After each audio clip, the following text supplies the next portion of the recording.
Opposition بھی یہ بتانا چاہتی ہے کہ ہم اس سے بڑے غلام ہیں، اس لیے انجمن غلامان امریکہ سے کہتا ہوں کہ یا تو تم امت کی ترجمانی کرو یا ہمارے سروں سے ہٹ جاؤ۔ اس لیے میرے بھائیوں اور دوستوں،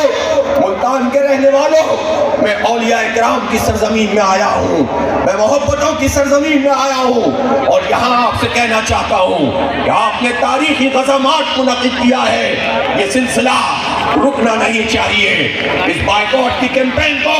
ہمیں آگے بڑھانا ہے اور بچے بچے کو یہ سبق پڑھانا ہے کہ فلسطین ہمارا ہے، قبلہ اول ہمارا ہے، اور یہ صہیونی اور یہودی جو ہزاروں سال کی ایک تاریخ رکھتے ہیں، اور یہ تاریخ کیا ہے؟ ان یہودیوں کی یہ تاریخ ہے، ان بنی اسرائیل کے لوگوں کی یہ تاریخ ہے کہ یہ انبیاء کے قاتل ہیں، ان پر نام و اکرام کی بارش کی،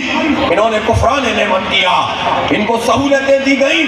یہ منکر بن گئے، یہ ناشکرے بن گئے، اسی لیے ان پر عذاب آتے رہے، اسی لیے یہ معتوب ہوتے رہے۔ اور ان کے ساتھ تو یہ ہوا کہ فلسطین میں جب یہ پہنچے تھے تو فلسطین میں تو مقامی لوگوں کو قتل عام کر کے یہ آئے تھے، انہوں نے قبضہ کیا تھا، لیکن تاریخ میں کتنی بار ایسا ہوا کہ کبھی بخت نصر نے اور کبھی رومیوں نے ان کی اینٹ سے اینٹ بجا دی، ان کو ختم کر کے رکھ دیا۔ یہ مسئلہ صرف انسانیت کا مسئلہ ہے، یہ مسئلہ انسانیت کا مسئلہ بھی ہے، اور انسانیت دوست جتنے لوگ بھی ہیں، چاہے وہ مغرب میں ہیں یا مشرق میں ہیں، ان سب کو اکٹھا کرنا ہوگا، باضمیر لوگوں کو جمع کر کے ان ظالموں کے خلاف اٹھا کر کھڑا کرنا ہوگا اور اس تحریک کو آگے لے کر چلنا ہوگا۔ لیکن اس بات کو سمجھ لیجئے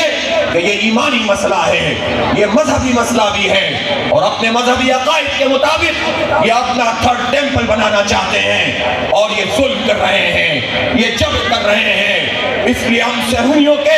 اس چیلنج کو قبول کرتے ہیں۔ تم قتل عام کر رہے ہو، ہم امت میں بیداری پیدا کریں گے، تم ہمارے بچوں کو مارو گے، ہم ایک ایک بچے کا تم سے بدلہ لیں گے انشاءاللہ، تم سے انتقام لیں گے انشاءاللہ۔ اور آج ہماری یہ بدقسمتی ضرور ہے کہ ہمارے سروں پر وہ حکمران طبقہ مسلط ہے جو امریکہ کا کاسالیس ہے، جو امریکہ کا غلام ہے، جو اسرائیل سے خوف کھاتا ہے یا پھر یہ چاہتا ہے کہ امریکہ کو خوش کر کے ان کے اقتدار کو دوام ملے۔ یہ ہماری بدقسمتی ضرور ہے کہ غیرت اور حمیت کا جنازہ ان 56-57 اسلامی ملکوں کے سربراہوں نے نکال دیا ہے، لیکن ہم گناہگار ہیں،